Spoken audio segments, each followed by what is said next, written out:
Suppose you opened your eyes one day to find that you've been living your life on autopilot, not because you're lazy or unaware, but because something deeper inside you has been steering the wheel all along. Think about it. The decisions you make, the people you're drawn to or pushed away from, the habits you can't seem to shake. What if they're not fully yours?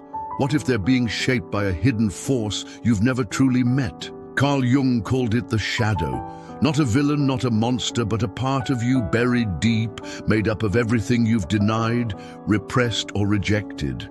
And here's the twist. The more you ignore this shadow, the more control it has.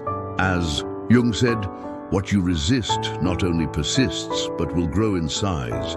So let me ask you, are you truly free? Or are you being quietly guided by a part of yourself you've never dared to face?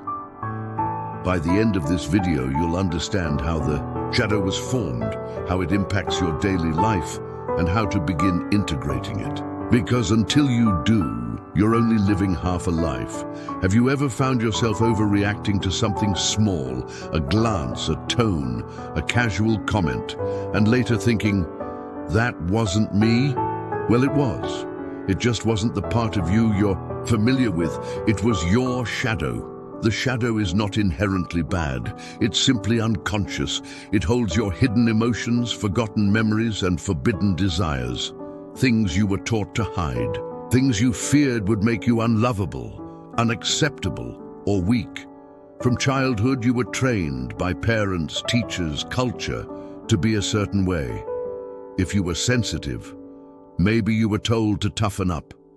If you were loud, maybe you were told to quiet down.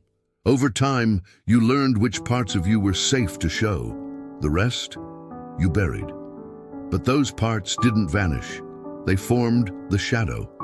You might think you've left them behind, but they never left you. They show up when you least expect it, in jealousy, in shame, in defensiveness, in the lies you tell yourself about who you are, in the masks you wear just to fit in. You see, when you suppress a part of yourself, it doesn't die. It hides and it waits. It waits for the moment when your guard is down, when you're stressed, angry, tired. That's when the shadow takes over. Jung didn't believe the shadow was evil. In fact, he believed that embracing it was essential to becoming whole. There is no coming to consciousness without pain, he said, because to meet your shadow is to meet yourself, the full self. Let's take a step back. Where did your shadow come from? Imagine your personality like a house. As a child, every emotion and impulse was allowed in. Joy, rage, curiosity, desire, fear, they all roamed freely. But then, slowly, rules were introduced. Don't cry, don't shout, don't be selfish. And so, room by room, you began locking doors. You shut away the parts that weren't welcome, but those rooms didn't disappear. They just got darker, and what lives in the dark grows stronger. When ignored, the shadow manifests in three powerful ways: projection, sabotage, and addiction. Projection happens when we see in others what we deny in ourselves.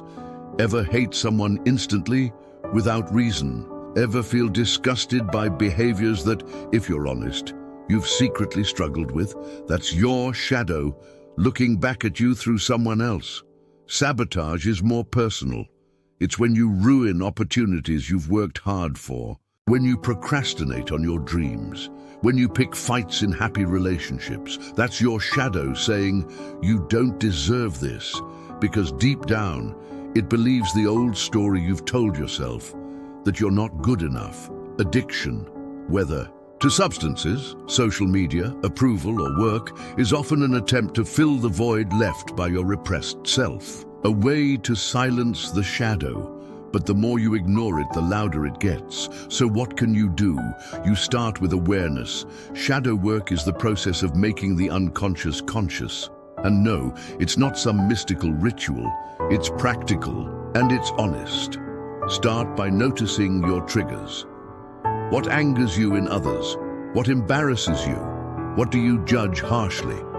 These reactions are clues, flashing signs that your shadow is speaking. Next, journal. but not the highlight reel. Write what you'd never post online, your fears, your insecurities, your dark fantasies. Give them space, see them, name them, and then accept them, not to act on them, not to indulge them, but to understand them, because once you do, they lose their grip. Let me tell you a story.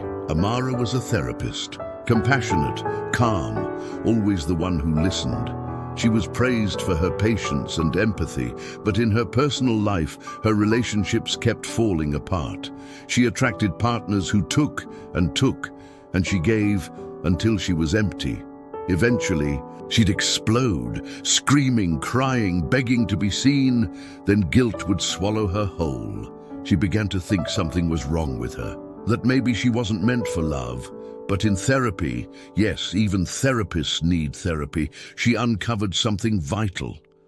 As a child, Amara had been told to be the good girl. Her emotions were too much. Her anger made others uncomfortable. So she learned to smile, to soothe, to give. But deep down, there was rage and grief and a desperate need to feel like she mattered. Her shadow was screaming to be heard. Through shadow work, Amara began writing letters she'd never send. She imagined conversations with the parts of herself she had long rejected, the angry child, the jealous teenager, the bitter adult, and instead of judging them, she listened. For the first time, she allowed herself to feel fully. Over time, she stopped seeking people who mirrored her wounds. She stopped exploding because she was no longer ignoring what needed to be seen. Her relationships changed, but more importantly, she changed. That's the power of integrating your shadow. You don't become someone new, you become someone whole. So let me ask you, what parts of yourself have you locked away? What truths are you afraid to face? The shadow isn't here to punish you, it's here to wake you up. As Jung said, one does not become enlightened by imagining figures of light, but by making the darkness conscious. Your greatness lies not just in your strengths, but in your willingness to face your flaws. Because only when you embrace your full self, light and dark, can you truly be free. Thanks for watching. If this video resonated with you, subscribe for more deep dives into the philosophies that shape our inner lives.